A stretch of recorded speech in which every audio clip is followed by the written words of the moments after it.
हम अपने नाजरीन को बहुत पहले ही ये खबर दे चुके हैं कि कैसे तहरीक इंसाफ के अमरीकी चैप्टर ने महाना 1 करोड़ रुपए के एवज अमरीका में एक लॉबिंग फर्म हायर कर रखी है, जिसका मकसद तहरीक इंसाफ के लिए अमरीका की खुशनुदी हासिल करना और पाकिस्तान पर दबाव डालकर बानी पीटीआई को जेल से रिहा कराना है।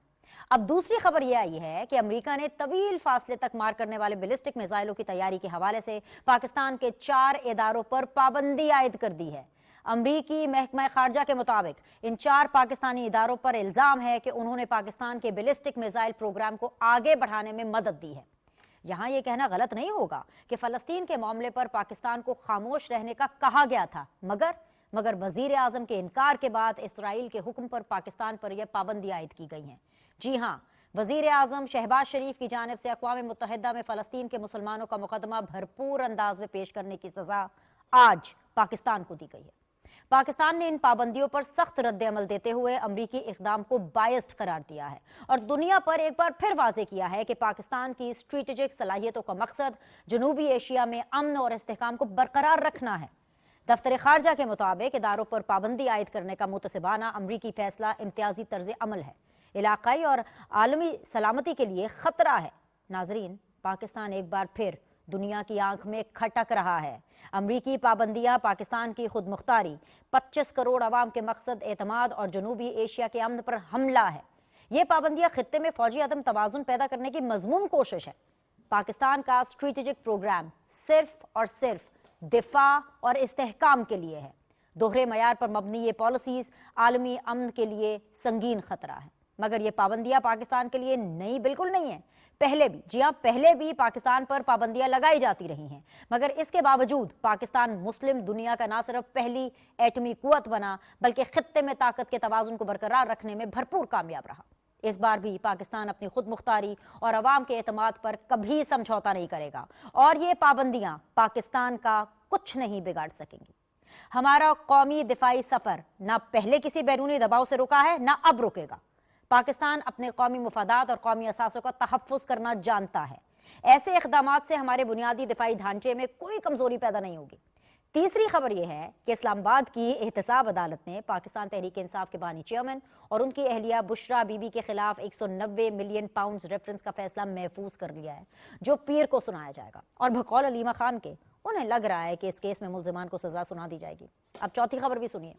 बानी पीटीआई ने अपने 2 मुतालबात पूरे करने के लिए एक बार फिर हुकूमत को 3 दिन का अल्टीमेटम दे दिया है और कहा है कि इसके बाद यानी बरोज इतवार 190 मिलियन पाउंड रेफरेंस का फैसला सुनाने से ठीक एक दिन पहले वो सिविल नाफरमानी तहरीक का ऐलान कर देंगे। वो ओवरसीज पाकिस्तानियों को हुक्म देंगे कि पाकिस्तान में अपने प्यारों को रकम भेजने के लिए कानूनी चैनल्स का इस्तेमाल बंद कर दें और पाकिस्तान की मईशत को नुकसान पहुंचाने के लिए हवाला और हुंडी जैसे गैर कानूनी तरीकों का इस्तेमाल करें। नाजरीन, ये चारों खबरें एक दूसरे से जुड़ी हुई हैं। पीटीआई का अमेरिका में लॉबिंग फर्म हायर करना, फिर अमेरिका का पाकिस्तान के दिफाई निजाम पर हमला करना और फिर बानी पीटीआई की जानिब से सिविल नाफरमानी की कॉल देकर मुल्की मईशत पर हमला कर देना, ये सब एक मुनज़्ज़म साजिश का हिस्सा है।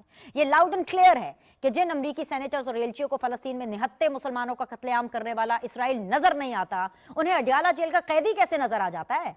सवाल उठता है कि जो अमरीका मुसलमानों के अजली दुश्मन इसराइल के साथ डट कर खड़ा है, वो आज पाकिस्तान के दिफाई निजाम के खिलाफ और बानी पीटीआई के साथ क्यों है।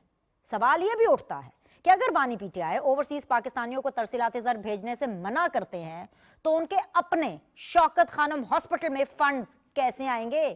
क्यों ना खलीजी ममालिक, अमरीका और यूरोप के तमाम ममालिक में मौजूद मुहिब्बे वतन पाकिस्तानी इन ममालिक की मुतलका अथॉरिटीज को बताएं कि यह सियासी जमात पाकिस्तान पैसे भेजने के बॉयकॉट मिशन पर है। इस बात को यकीनी बनाया जाए कि वहां शौकत खानम हॉस्पिटल के फंड रेजिंग के गैर कानूनी तरीके से रकम बैरून मुल्क मुंतकिल ना हो। क्योंकि पाकिस्तान है तो शौकत खानम हॉस्पिटल भी है। अगर पाकिस्तान की मौशी शाहरख पर हमला किया जा सकता है तो शौकत खानम हॉस्पिटल पर क्यों नहीं किया जा सकता।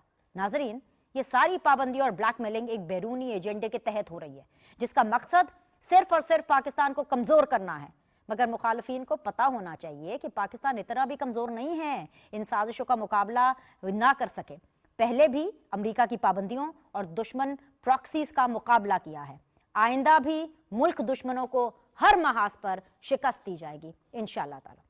अब बाकायदा तौर पर अपने शो का आगाज करते हैं। लेकिन आगाज करने से पहले पैनलिस्ट का तारुफ। इस वक्त मुझे ज्वाइन करेंगे जी वेरी ऑनरेबल मुमताज जहरा साहिबा, जो कि तर्जुमान है दफ्तर खारजा की। अस्सलाम वालेकुम, वार्म वेलकम। मेरे साथ बने हुए हैं जी वेरी ऑनरेबल सलमान गनी साहब, जो कि सीनियर जर्नलिस्ट हैं, सीनियर तज्जियाकार हैं, दुनिया टेलीविजन से वाबस्ता हैं। अस्सलाम वालेकुम, बहुत बहुत शुक्रिया सर ज्वाइन करने के लिए। मेरे साथ मौजूद हैं जी ब्रिगेडियर रिटायर्ड फारूक हमीद साहब, जो कि एक इंडिपेंडेंट एनालिस्ट हैं। अस्सलाम वालेकुम, खुश आमदीद। Last but never the least Nasir Baig Chughtai साहब, वो भी सीनियर जर्नलिस्ट, सीनियर एनालिस्ट है, वो भी इस शो का हिस्सा होंगे। लेकिन लेडीज फर्स्ट कहते हैं, तो सबसे पहले मैं शो का आगाज मुमताज जहरा साहिबा से करना चाहूंगी। सलमान गनी साहब, आपकी इजाजत से, because let's have a diplomatic approach towards it कि क्या सोचा जाता है और क्या हो रहा है। मुमताज साहिबा, अगर आपको मेरी आवाज आ रही है, it's a very critical time, it's a very crucial time, जिस टाइम के ऊपर ये पाबंदी आई है, क्योंकि इससे पहले भी आई हैं पाबंदियां, लेकिन वो प्राइवेट इदारों को टारगेट किया करते थे। मेरी होश में शायद जो रिसर्च बताती है कि this is for the very first time कि सरकारी अदारों के ऊपर ये जो पाबंदियां हैं वो लगाई गई हैं। इसकी वजह क्या है और किसके कहने के ऊपर ये पाबंदियां लगी हैं, मुमताज साहिबा? जी बहुत शुक्रिया। ये जो कल डिसीजन सामने आया है यूएस गवर्नमेंट का, इस पर पाकिस्तान ने बहुत तशवीश का इजहार किया है। हम समझते हैं कि ये जो पाबंदियां हैं ये गैर मुनासिब हैं, गैर ज़रूरी हैं और बहुत ही अनफेयर हैं। और जो इंटरनेशनल सीन है इस वक्त, उसके मुताबिक पाकिस्तान और इंडिया का जो डिफरेंशियल है इस खित्ते में, इसमें किसी भी मुल्क का इस तरह का जो इकदाम है वो इस खित्ते में एक इंस्टेबिलिटी को बढ़ाने का में अपना रोल अदा कर सकता है। इसी वजह से जब एक वक्त जब इंडिया को एग्जेम्पशंस दी जा रही हों और पाकिस्तान के ऊपर इस तरह की सैंक्शंस लगाई जाएं, तो वो बिल्कुल पाकिस्तान को उस पर तशवीश होती है। और इसी वजह से हमने कल एक यूएस गवर्नमेंट के साथ इस पर अपने तहफ़्फ़ुज़ात का भी इजहार किया है। मुमताज साहिबा, आपको लगता है कि इसराइल का इसमें कोई रोल होगा? Because this is very weird कि भारत, जो कि हमारा पड़ोसी मुल्क है, वहां पर कोई सैंक्शंस नहीं लगी, वहां पर किसी किस्म की कोई कतगन नहीं लगी, सारी सैंक्शन से पाकिस्तान के लिए लगी। So do you think so कि Israel has something to do with it? देखिए, हम अमेरिका के जो महरक़ात हैं उन पे हम नहीं जाना चाहेंगे। जो भी महरक़ात हैं ये गैर मुनासिब इक़दाम उन्होंने लिया है। और ये हकीकत है कि पाकिस्तान का जो दिफाई सिस्टम है, जो हमारा मिसाइल सिस्टम है, ये पाकिस्तान की दिफा के लिए हैं। और इंटरनेशनल जो नॉर्म्स हैं, इंटरनेशनल स्टैंडर्ड्स हैं, उनके मुताबिक हमारे प्रोग्राम्स हैं। तो इस ऐसे मौके पर जब इंटरनेशनल स्टैंडर्ड्स और इंटरनेशनल जो सिस्टम्स हैं उसके मुताबिक पाकिस्तान का सारा प्रोग्राम है, डिफाई प्रोग्राम है, उसके बावजूद इस तरह के स्टेप्स लेना हम समझते हैं कि गैर मुनासिब हैं। और ये डबल स्टैंडर्ड्स का एक बिल्कुल क्लियर एक इंडिकेशन है। और हम समझते हैं कि इस तरह के जो स्टेप्स लिए जब जाते हैं वो एक मुल्क की ना सिर्फ डबल स्टैंडर्ड्स शो करते हैं, बल्कि जो नॉन प्रोलिफरेशन के जो रिजीम्स हैं उनकी क्रेडिबिलिटी को भी ये क्वेश्चन मार्क इन पर आ जाता है। एब्सोल्युटली मुमताज साहिबा, राइटली सेड। लेकिन जाते जाते, क्योंकि सीधी बात का जो ये शो है, इसके अंदर हम सिर्फ मजम्मत के ऊपर नहीं, मुरम्मत पर भी फोकस करते हैं। पाकिस्तान की स्ट्रैटेजी क्या होगी, किस तरह से वो अमेरिका को कन्विंस करेगा ताकि ये जो सैंक्शंस लगी हैं इसको अपलिफ्ट किया जाए? देखिए, पाकिस्तान की यूनाइटेड स्टेट्स के साथ बिल्कुल बातचीत पहले भी जारी रही है और हम आगे भी अपना डायलॉग इनके साथ बढ़ाते हुए इनको क्लैरिफाई भी करेंगे कि ये हमारा जो प्रोग्राम है वो बिल्कुल दिफाई है। साथ में उनको इस पर अपना एहतजाज भी रिकॉर्ड कराएंगे, जो हम अभी ऑलरेडी कर भी चुके हैं, कि इस तरह के डबल स्टैंडर्ड्स इस खत्ते के लिए बहुत ही गैर मुनासिब है, इंटरनेशनल सिक्योरिटी और पीस के लिए भी बहुत गैर मुनासिब है।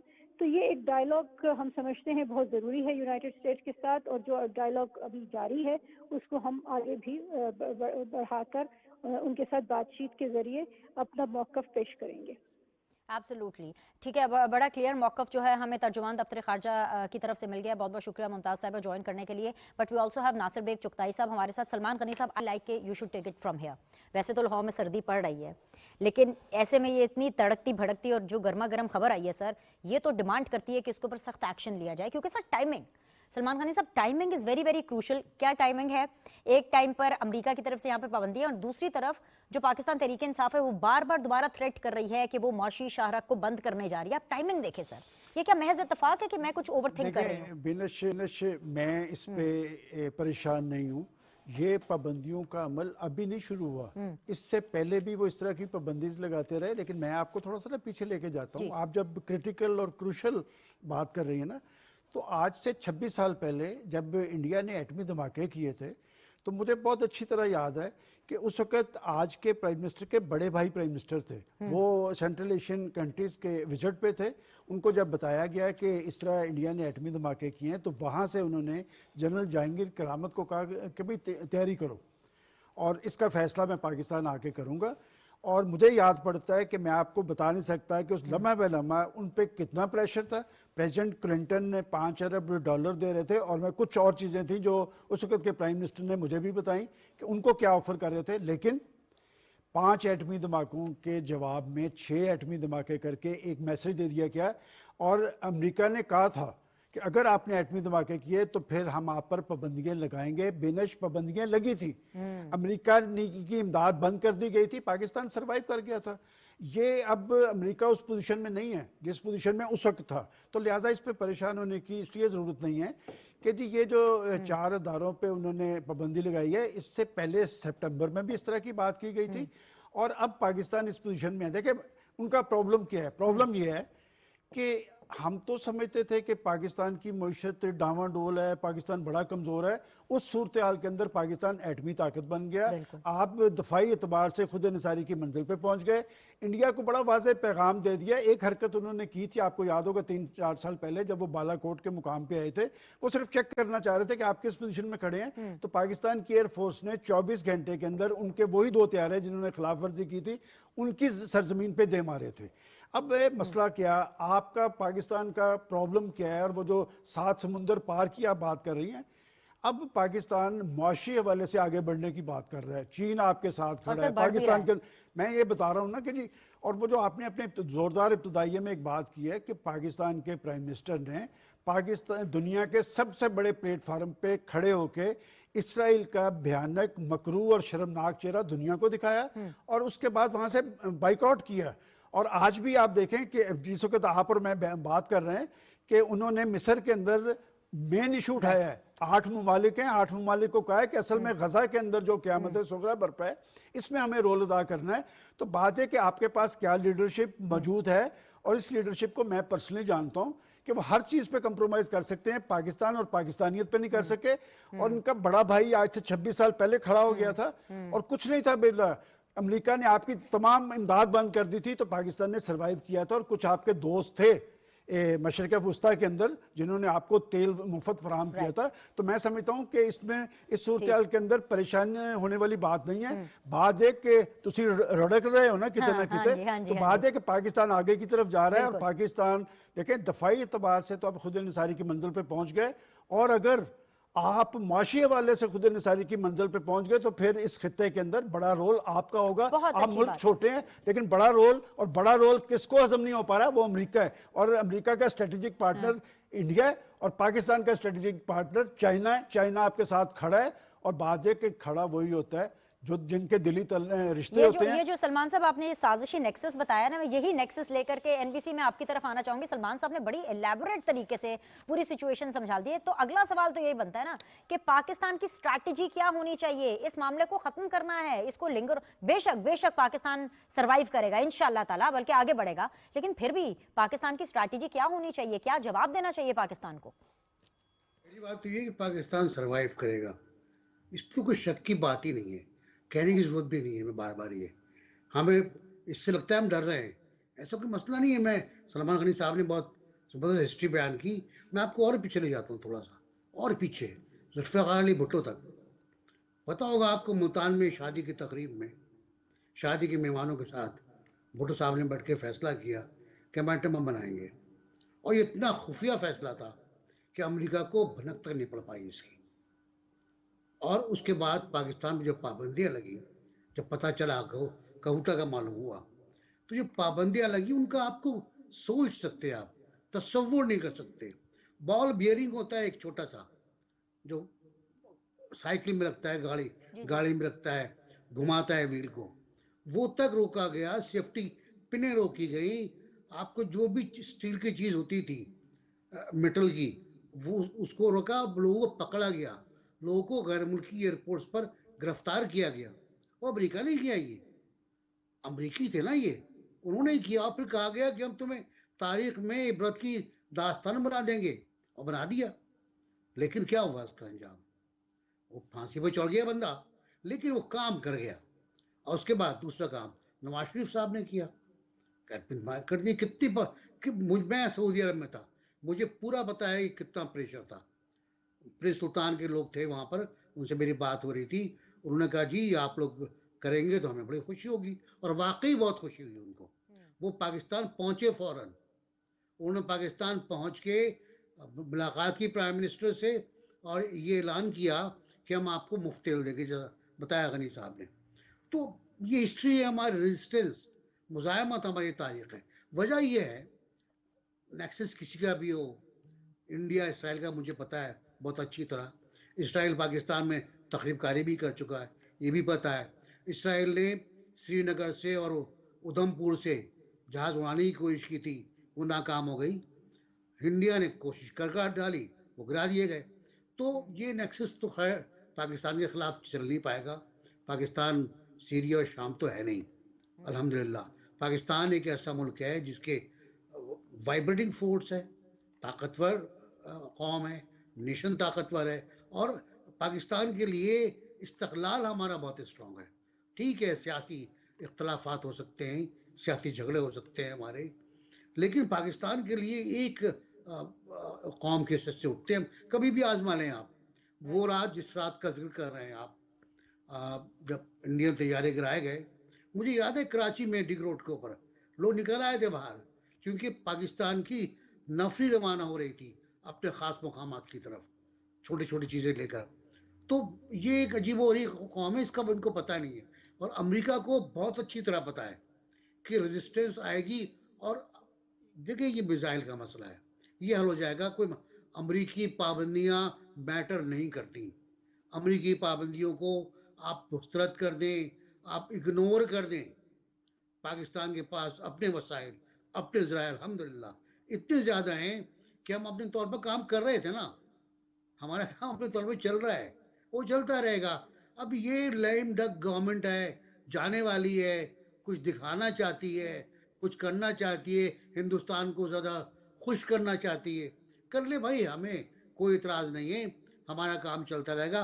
और इसमें मेरा अपना ज़ाती ख्याल ये है कि पाकिस्तानी हुकूमत ने, जैसा भी कहा तर्जुमान ने, ज़रा बल्लू साहिबा ने, कि हम इंगेज करें बिल्कुल, और इंगेजमेंट चल रही है।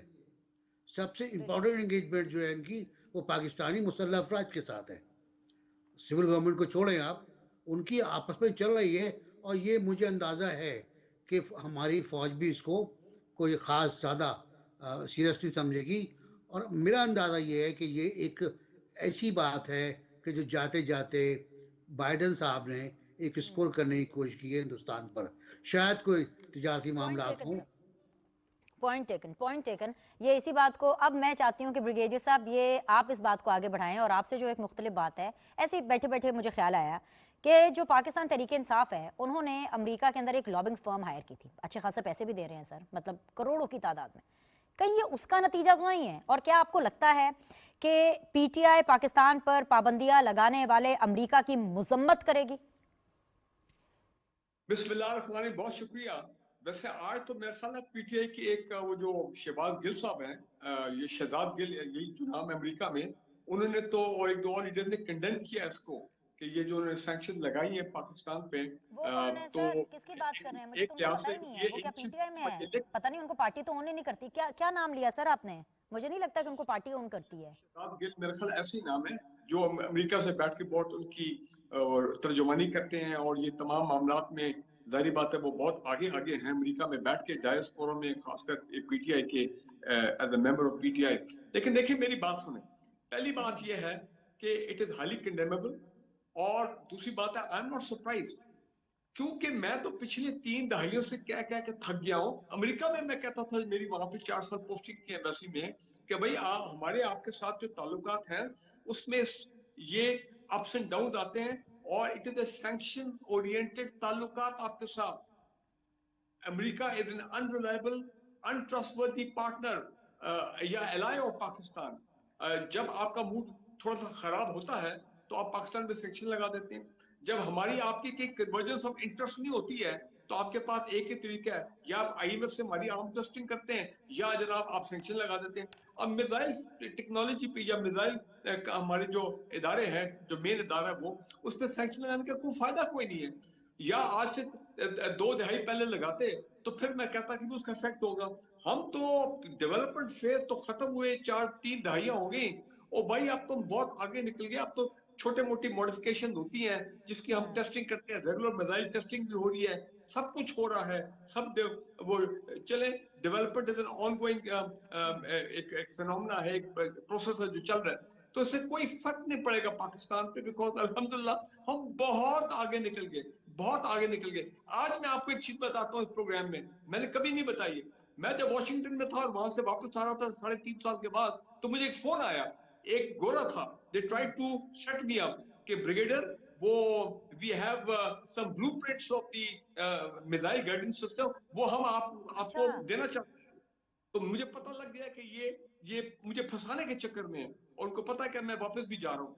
तो मैंने उनको कहा कि बात ये कि एक तो पहली बात, हमें आपकी मिसाइल गाइडेंस की डिजाइन की कोई जरूरत नहीं है। अल्हम्दुलिल्लाह पाकिस्तान, ये मैं बात करूं 1999 में, मैंने कहा हम तो बहुत आगे निकल गए अल्हम्दुलिल्लाह। तो आप अभी हमें क्या ये ड्राइंग्स देंगे, तो thank you very much, keep them to yourself. So मैं ये कहना चाह रहा हूँ कि इस वक्त 2 बातें, मैं जो आपने बात की मैं उसको रूल आउट नहीं करता हूँ कि ये लेमडा गवर्नमेंट 30 दिन उसके रह गए हैं, 29 दिन रह गए हैं, वो क्यों सैंक्शन लगाए पाकिस्तान में।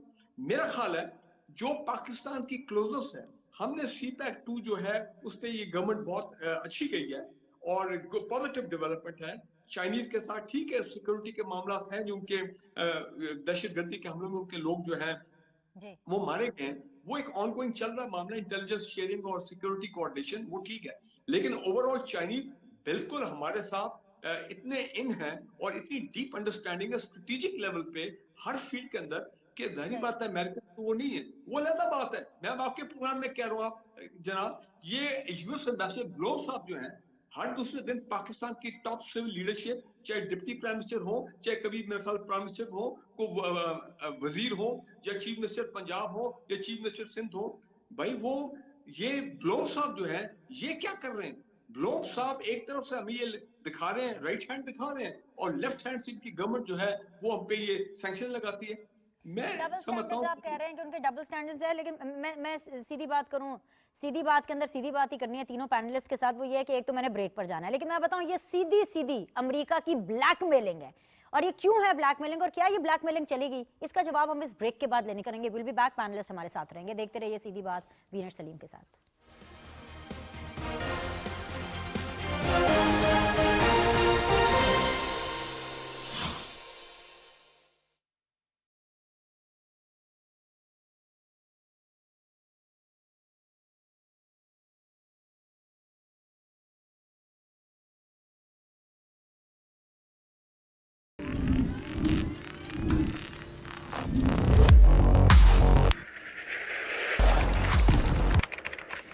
Yes. Let's go. अहमद, आपकी खाला आई है बेटे, बाहर आके सलाम कर लो। अभी नहीं मम्मा।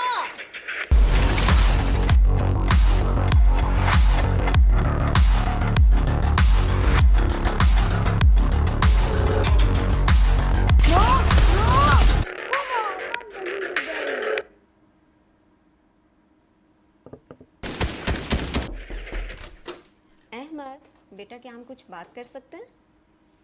बेटा, वी हैव नोटिस आजकल आप बहुत ज़्यादा गेमिंग कर रहे हो। I know it's exciting, but हम परेशान हैं। इट्स अफेक्टिंग यू, आपका मूड, आपकी नींद, आपका होमवर्क सब डिस्टर्ब हो रहे हैं। मैं खेलता रहता हूँ, मुझे इतना मजा आता है कि मुझे टाइम का पता ही नहीं चलता।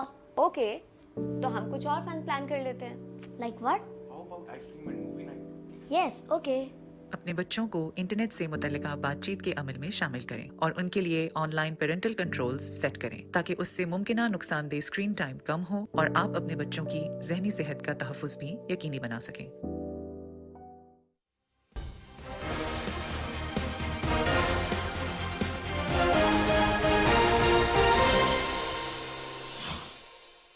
ब्रेक के बाद जी आप लोग को खुशामदीद कहते हैं। डायनामिक पैनलिस्ट सीधी बात जोन में मेरे साथ बने हुए हैं, स्टार्टिंग फ्रॉम सलमान गनी साहब, सीनियर जर्नलिस्ट हैं, सीनियर एनालिस्ट हैं, दुनिया टेलीविजन से वाबस्ता हैं। अस्सलाम वालेकुम, वार्म वेलकम। मेरे साथ बने हुए हैं जी नासिर बेग चुगताई साहब, इंडिपेंडेंट एनालिस्ट हैं, जर्नलिस्ट हैं, बहुत बहुत शुक्रिया ज्वाइन करने के लिए। And brigadier retired Farooq Hamid साहब भी मेरे साथ बने हुए हैं, बहुत शुक्रिया ब्रिगेड साहब हमारे साथ बने रहने के लिए। सलमान साहब, जरा सेकेंड राउंड हो जाए।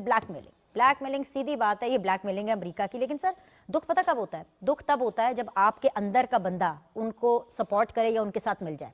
अमेरिका के अंदर लॉबी फर्म हायर की गई है और 190 मिलियन पाउंड का फैसला ये सर जी मंडे को आ जाना है। अब वो फैसला तो जो भी आना है, लेकिन अलीमा खान साहिबा को पता है, क्योंकि देखें जब आपने कुछ हैंकी पैंकी की होती है, जब आपको पता है कि आपने कुछ गलत किया है तो आप डरेंगे भी फैसले से। अलीमा खान साहिबा कह रही हैं कि उनको पता है कि जी उनकी चोरी पकड़ी गई है, कोट एंड कोट। सर अब इसके बाद एक तरफ अमेरिका की ब्लैकमेलिंग, दूसरी तरफ पीटीआई की ब्लैकमेलिंग, क्या जी अगर संडे तक मामलात हमारे हल नहीं होते तो संडे को हम सिविल नाफरमानी करेंगे। सर ये ब्लैकमेलिंग नहीं है तो क्या है, और क्या हुकूमत इस ब्लैकमेलिंग में आएगी? देखें, आपके दो क्वेश्चन हैं। एक तो अमेरिका की ब्लैकमेलिंग, और उसका मैंने आपको 26 साल पहले का वाकया बता दिया है। वो पाकिस्तान उस पोजीशन में नहीं है, पाकिस्तान खड़ा है, और पाकिस्तान का जो एटॉमिक प्रोग्राम और ख़ास तौर पे आपका जो मिसाइल सिस्टम है ना, वो भारत के मुकाबले में ज़्यादा मजबूत और मौसर है, और सिर्फ भारत को पता है कि आप किस पोजीशन पे खड़े हैं। लिहाजा अब वो जो पाकिस्तान के खिलाफ जारहियत या अब वो करते हैं दहशतगर्दी, और दूसरा आपका मगरबी बॉर्डर। जब आप अमेरिका की ब्लैकमेलिंग की बात कर रहे हैं तो ये जो दहशतगर्दी की जंग थी बुनियादी तौर पे अमेरिका की जंग थी, और पाकिस्तान की सिक्योरिटी फोर्सेस ने वो जंग आपको जीत के दिखा दी, और आप अफगानिस्तान से पत्थर चाट के गए और सहूलतकार पाकिस्तानी फौज बनी आपको वहां से निकलवाने के लिए। आप तो आए थे 42 मुमालिक के साथ मिलके वहां पर कब्जा करने के लिए, अपना तसल्लुत कायम करने के लिए। आपको हर मुमकिन पाकिस्तान ने सपोर्ट की, लेकिन आपका अलमिया ये है अमेरिका का कि वो मुश्किल वक्त में इस खित्ते में पाकिस्तान की तरफ देखता है, और जब वजन डालने की जरूरत पड़ती है तो वो इंडिया के साथ डालता है। अब आ जाए कि जी पाकिस्तान के अंदर ये क्या सूरत हाल है। अभी वो जो बात कर रहे थे, जो अच्छी बात है, मैं उसे अप्रिशिएट करता हूँ कि जो तहरीक इंसाफ के ओवरसीज विंग के इंचार्ज हैं जुल्फी बुखारी, उनका रिएक्शन आया है। और मैं समझता हूँ कि अगर रिएक्शन आया तो बड़ी अच्छी बात है कि देखें जहाँ पर पाकिस्तान या पाकिस्तानियत का मसला है तो वहाँ पर ये तफरीक नहीं होनी चाहिए, और पाकिस्तानी कौम का एक बहुत बड़ा क्रेडिट है कि यहाँ पर वो ये नहीं देखते कि पॉलिटिकल पार्टीज कहाँ हैं। पाकिस्तान में अगर सबसे ज़्यादा पाकिस्तानियत के हवाले से कोई संजीदा है तो वो पाकिस्तान के 24 करोड़ अवाम है। उसका सबसे बड़ा सबूत ये है कि 14 अगस्त को पाकिस्तान के शराफिया के लोग बाहर नहीं निकलते, गरीब आदमी अपनी मोटरसाइकिल और गरीब आदमी अपनी साइकिल पर पाकिस्तानी झंडा लेकर निकलता है, इसलिए कि उनका दिल जो है पाकिस्तान के लिए धड़कता है। बिना कोई प्रॉब्लम वाली बात नहीं है। मैं इसलिए कह रहा हूँ, मैंने पहले भी कहा है कि आप मुआशी हवाले से आगे की तरफ बढ़ रहे हैं। आपके बारे में ये समझा गया था कि जी ये IMF ने प्रोग्राम नहीं देगा, दुनिया इनकी तरफ आएगी। नहीं, आपकी आइसोलेशन ख़त्म हुई है। IMF देखें, मैं उसको कोई अप्रिशिएट नहीं करता कि अगर पाकिस्तान मुआशी हवाले से बेहतर पोजीशन में होता तो आप पे दबाव कभी ना आता, लेकिन IMF ने आपको प्रोग्राम दिया है। उसके बाद आप देखें कि यहाँ पर शंघाई कॉन्फ्रेंस हुई है, दुनिया आपकी तरफ लौट रही है और किसी के सीने पे सांप लौट रहे हैं। और बात है कि जो पॉलिटिकल पार्टीज पाकिस्तान के अंदर रह के दुनिया में पाकिस्तान को जगहंसाई का जरिया बना रही हैं, वो भी पाकिस्तानी कौम देख रही है। तो एक बात तो ये है कि दफाई एतबार से आप खुद इंसारी की मंजिल पे खड़े हैं, कोई आपको ऐसा परेशानी नहीं है। असल मसला ये है कि आपने मुआशी हवाले से अपने पाँव पे खड़े होना है। पाकिस्तान के अंदर पोटेंशियल मौजूद है, लीडरशिप आपके पास है। बार-बार पीटीआई जो साजिश हो रही है सर, सिविल नाफरमानी की तहरीक का बार-बार बोल रहे हैं। ऐसे में मुआशी रक को ब्लॉक करने की बात हो रही है। देखिए, आप कह रहे हैं सिविल नाफरमानी की तहरीक उस वक्त भी इनके अगेंस्ट खत्म हो गई थी। क्यों हुई थी? आपको याद है क्या फिक्रा कहा था? मसूफ ने अपने घर का बिल भी पे किया था। एक तरफ वो शाह महमूद को लेके खड़े थे, दूसरी तरफ असद उमर को लेके खड़े थे, और बिजली का बिल फाड़ा था। और आपको पता क्या कह के वापस ली थी कि सर्दी बहुत है और मुझे गर्म पानी के बगैर मैं नहा नहीं सकता। तो बात है, जिन ये जो सिविल नाफरमानी की थ्रेट दे रहे हैं ना, ये सिर्फ तरसीलात ज़र पे दे रहे हैं। और इन्होंने बिजली के बिलों बाकियों पे इसलिए नहीं दी कि पख्तूनख्वा के अंदर इनकी गवर्नमेंट है। अब तरसीलात ज़र पे आ जाएं।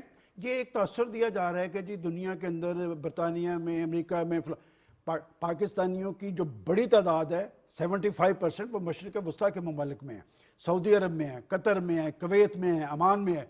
और ये वो पाकिस्तानी हैं जो जिनके घर उनकी आमदन से चलते हैं, लाखों घराने जो हैं, आपके ख्याल में वो इस इनकी सियासत के लिए अपने खानदान को या पाकिस्तान को कुर्बान कर देंगे? दुनिया भर में बैठा पाकिस्तानी, उसका दिल पाकिस्तान के लिए धड़कता है। और ये सिविल नाफरमानी की कैंपेन की सबसे ज्यादा, मैं आपको एक बात बताऊं, सबसे ज्यादा रद्दमल कहां पे है आपके ख्याल में? पीटीआई के मुखालफिन में, उनकी पार्टी के अंदर है। उनकी पार्टी के लोग कह रहे हैं कि जनाब ये काम ना करें, हमारा रास हा केस भी खत्म हो जाएगा। सियासत पाकिस्तान में सिर्फ वही कर सकेगा जो आइन और कानून के ताबे रह के करेगा।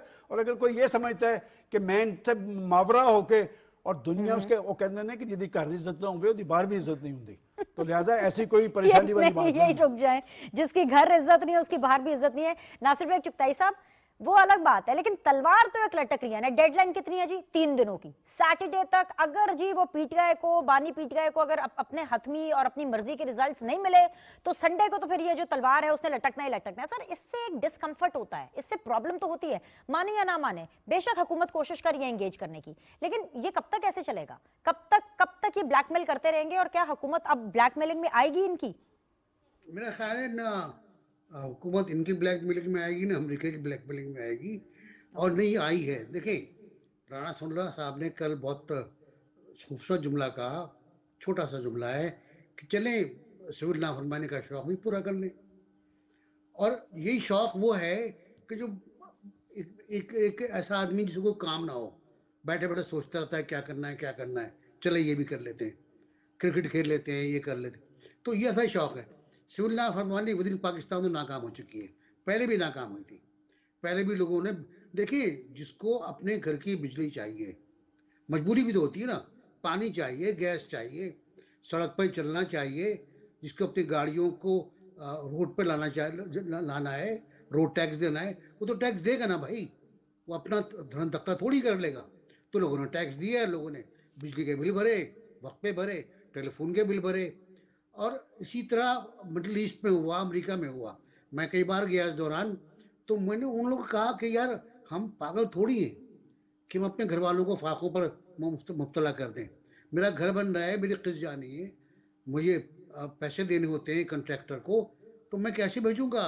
ये तो मुमकिन नहीं है। तो ये अब भी मुमकिन नहीं है। और अब भी बाहर से जो लोग हैं वो पैसे भेजते रहेंगे, चाहे मुश्किलें भेजें, हुसैन भेजें, वो पैसे आएंगे।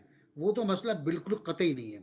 और देखें, इस दौर में 4 अरब डॉलर हो गया है आपका जो रेमिटेंसेस है, ये बहुत बड़ी फिगर है, बहुत बड़ी फिगर है। आपका जो बजट का जो सरप्लस है वो बढ़ गया है पहली बार। आपका जो, ठीक है, लोग इतराज करते हैं कि महंगाई कम नहीं हुई, लेकिन अगर इंडेक्स देखें आप तो महंगाई की शरह माहाना कम हो रही है आहिस्ता आहिस्ता। तो इसके बाद अगर आप चाहते हैं कि सिविल नाफरमानी करें, रोजगार के मौके पैदा हो रहे हैं। आप देखें, थर में आप चले जाएं, थर की क्या सूरत हाल है, थर बदल रहा है। आप पंजाब में चले जाएं, आप बलूचिस्तान में देखें, कोशिश हो रही है। केपी में जो सूरत हाल है वो ज़रा मुख्तलिफ है, लेकिन वहाँ भी काम हो रहा है। फेडरल गवर्नमेंट वहाँ भी काम कर रही है, सूबाई हुकूमत को भी वहाँ काम करना चाहिए। असल बात क्या है कि अमेरिका से हम पहले ब्लैकमेल हो चुके हैं। जनरल मुशर्रफ के ज़माने में जब उसने डीजी ने कुर्सी पर के कहा था कि बताओ कि तुम हमारे साथ हो या उनके साथ हो, तो हमने कह दिया कि हम आपके साथ हैं। और फिर हम, अच्छा, हमारी गलती ये है कि हम कई बार छोटे बने हैं।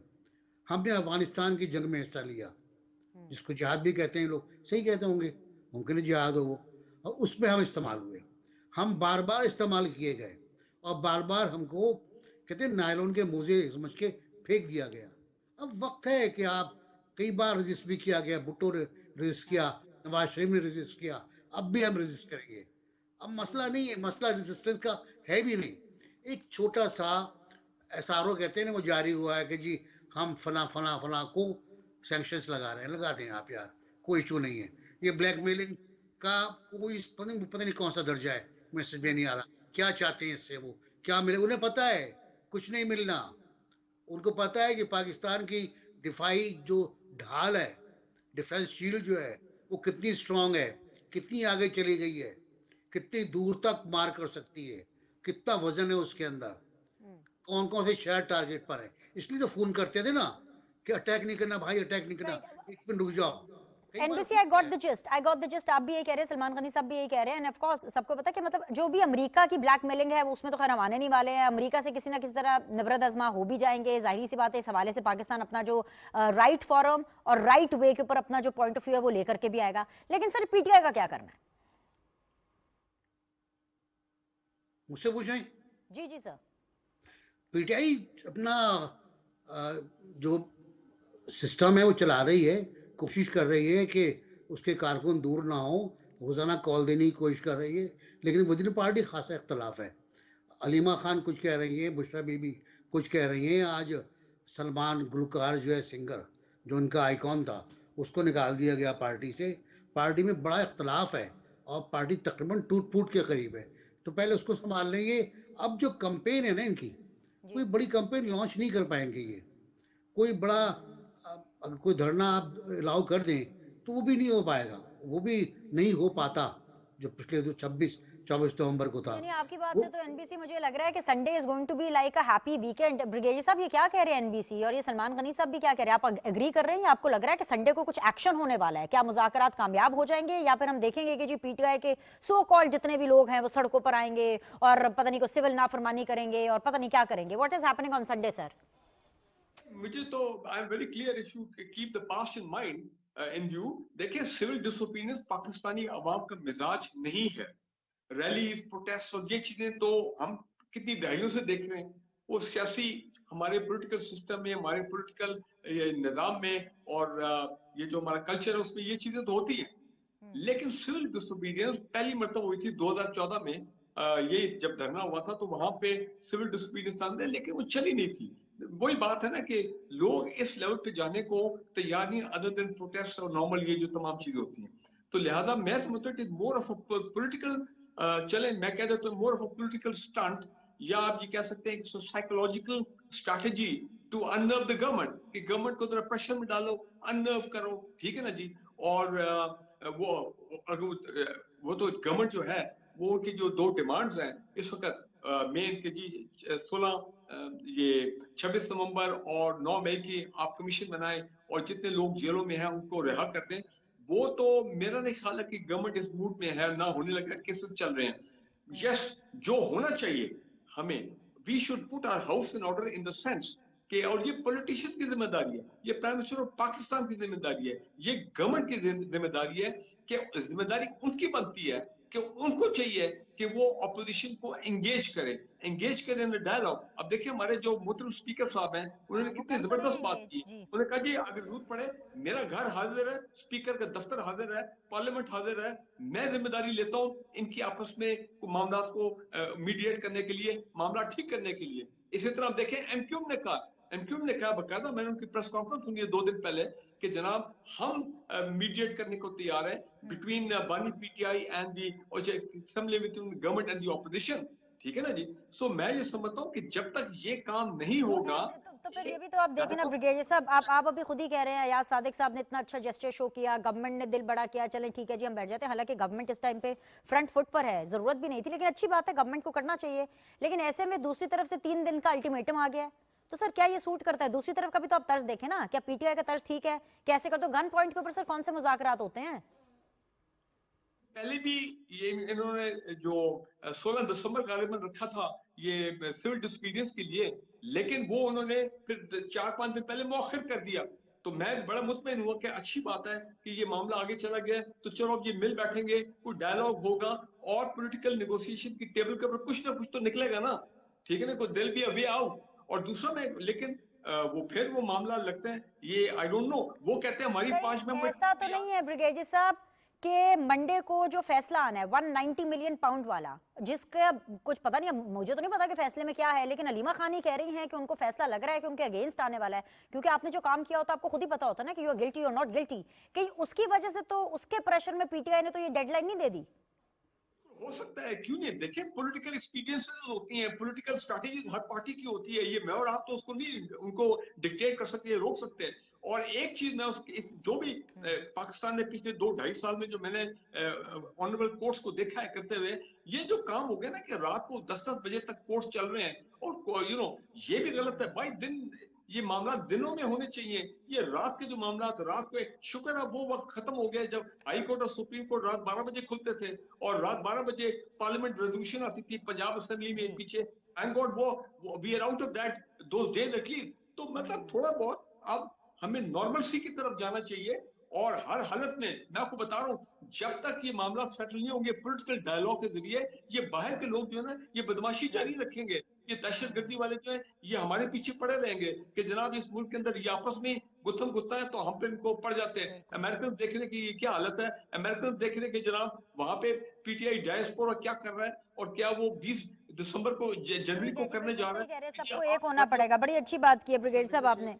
जी सर, जी ऐड कर लें, मैं सवाल करना है। नाफरमानी की जो कॉल है ये हुकूमत के खिलाफ नहीं होगी, ये रियासत के खिलाफ होगी। और मैं आपको भी बताऊं कि उनकी पार्टी के अंदर वो लोग इस बात पे सरगर्म अमल है कि ये कॉल एक्चुअल हमें ना भुगतनी पड़ जाए, इसलिए कि उनका आज जो कोर कमेटी का इजलास था वो कल पे चला गया है। उनके अंदर भी ये तहरीक मौजूद है क्योंकि सिविल नाफरमानी के नतीजे में हुकूमत नहीं रियासत कमज़ोर होगी, मुल्क कमज़ोर होगा। तो जो शख्स पाकिस्तान को कमज़ोर करना चाहता है या पाकिस्तान की मईशत पर असरअंदाज होना चाहता है, क्या लोग उसकी अपील पर सरेंडर करेंगे या उसकी अपील पर आगे चलेंगे?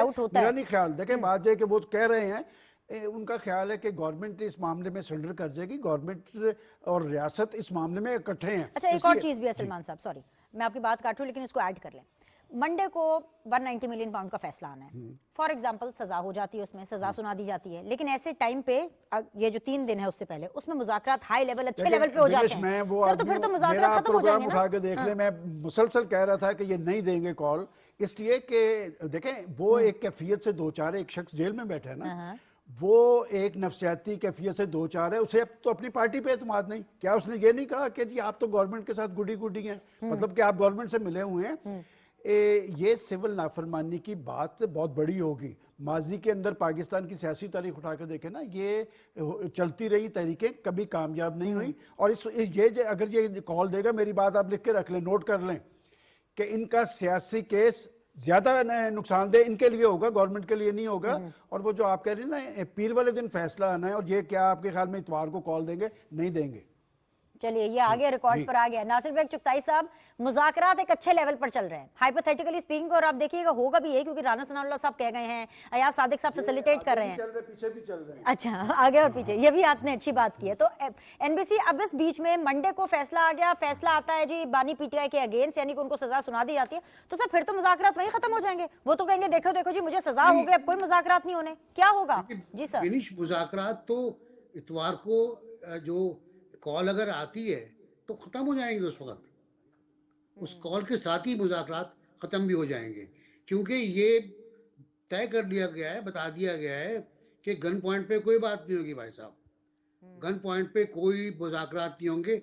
और ये उनकी पार्टी के सीजन लोगों को पता है। मखदूम शाह महमूद साहब ने भी कहा है आज कि मुज़ाकरात ही वाहिद तरीका है, लेकिन ये नहीं बताया हो कि किस तरह मुज़ाकरात होंगे, एजेंडा क्या होगा। शेर अफजल मरवत का को सुना करें, बहुत तरीके की बात करते हैं वो, कि पहले बैठ के टीओआरस बनाए, इनको पता नहीं टीओआरस क्या होते हैं, ये तो ऐसे ही धावे पे चले गए कि हमारे ये 3 मुतालबात हैं मंजूर कर लो। अब वो तीनों नाकाबिल मंजूर मुज़ाकरात हैं प्रैक्टिकली, जुडिशल कमीशन और जाली असम्बली। अब ये देखें ना ये कहाँ से कहाँ तक पहुँचे, मार दूंगा, डाकू हो, चोर हो, जाली असम्बली है, मुल्क से निकाल देंगे, तख्ता कर वगैरह वगैरह वगैरह। उसके बाद अब ये पहुंचे कि इस्टेब्लिशमेंट से मुज़ाकरात होंगे, वो रिकॉर्ड चलता रहा चलता रहा चलता रहा। अब आए हुकूमत से मुज़ाकरात होंगे, उस पर मुख्तलिफ शराइत आ रही हैं और शराइत मंजूर नहीं है। आज भी हुकूमत की तरफ से कई बयान आ चुके हैं कि ये बात तो मंजूर ही नहीं है। इसका मतलब ये है कि हम सब कुछ उनके हवाले कर दें। वो चाहते ये है कि हुकूमत भी ले लें, असम्बली भी ले लें और सब कुछ ले लें। असल मसला ये है कि बुनियादी कि खुद तहरीक इंसाफ में खासा इख्तलाफ है, बहुत इख्तलाफ है।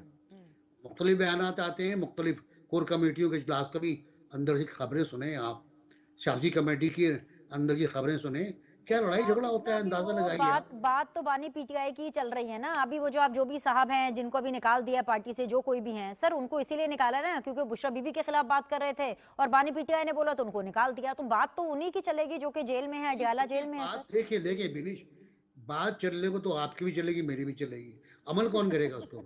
सर आपकी चल सकती है, मुझे अपनी तो नहीं पता सर। अमल कौन आपकी तो चल रही होगी सर जी। मुझे बताएं, अमल कौन करेगा? सिविल नाफरमानी क्या होती है कि टैक्स मत दीजिए, आप बाइकआउट करें गवर्नमेंट का, आप टैक्स ना दें, आप स्टोरों को लूट लें, कर सकते हैं आप? ये नहीं कर सकते। आप तरसीलाते ज़र को रोक लें, वो कर सकते हैं आप? वो नहीं कर सकते, क्योंकि फिर आपका अपना मसला खराब हो जाएगा ना। आपको जो पैसे आते हैं वो नहीं आएंगे। फिर जो लोग बाहर बैठे हुए हैं वो तो बड़े मजे से बाहर बैठकर सोशल मीडिया चला रहे हैं, अपना उससे कमा रहे हैं, वो उनका धंधा चल रहा है। लेकिन अंदरूनी मुल्क जो कारकुन है वो फजूल में फंसता है। अब देखिए जो गिरफ्तार हुए डी चौक से, उसमें बेशुमार ऐसे लोग हैं जिन्हें पता ही नहीं था उन्हें क्यों लाया गया है, किस लिए लाया गया। उनको कहा चलो हमारे साथ, पैसे दिए होंगे तो आ गए। तो मेरा अपना ख्याल ये है कि मैच्योरिटी नहीं है अभी तक। बुला करके जो लीडरशिप है वो दुम दुबा के भाग गए बेचारे और वो रह गए। ये ब्रिगेडियर साहब, ये वैसे ना बड़ी ये डिप्रेसिंग किस्म की मंजरकशी एनबीसी एंड ये सलमान गनी साहब ने किया पीटीआई के हवाले से। सर पीटीआई के हवाले से मुल्क के लिए तो बड़ी मुस्बत इन्होंने पेशगोइयां की हैं और मंजरकशी की है। तो सर आई डोंट नो कि अभी क्या what is next for Pakistan Tehreek Insaf? देखिए, मैं ये समझता हूँ there is something known as conflict resolution, political conflict resolution. मुझे समझ नहीं आ रही कि हमारे पॉलिटिकल सिस्टम में ये क्या वजह है कि हम एक पॉलिटिकल कॉन्फ्लिक्ट जो है उसको हम रिजॉल्व नहीं कर पाते। Why are we not doing it? उसके बड़े रिपरकशन है पाकिस्तान के लिए, इंटरनल स्टेबिलिटी, आपकी इकोनॉमिक स्टेबिलिटी, जिसमें मैंने पहले भी कहा था। या फिर ये कि फिर बाहर से किसी को बुला ले, किसी बाहर का गारंटी आ जाए कि वो आके जो है वो अपना हमारी इस चीज में मदद करे ताकि हो सकता है कि वो अडयाला वाले साहब को बाहर भेज दें तो तभी मसला सॉल्व हो जाए सर। मसला सिर्फ यही है ना, वो किसी तरह टिक नहीं रहे हैं। जी जी जी नहीं, कोर्ट देखिए, कोई ये नहीं कह रहा कि कोर्ट केसेस खत्म हो, कोर्ट केसेस चलने चाहिए पाकिस्तान में। लेकिन ये अभी पीछे 3-4 दिन से खबर चल रही है, अब आई डोंट नो कि ये होता है या नहीं, कि जनाब फजलुर रहमान साहब हो गए, जमात इस्लामी के चीफ हो गए, अख्तर मेंगल साहब हो गए, बानी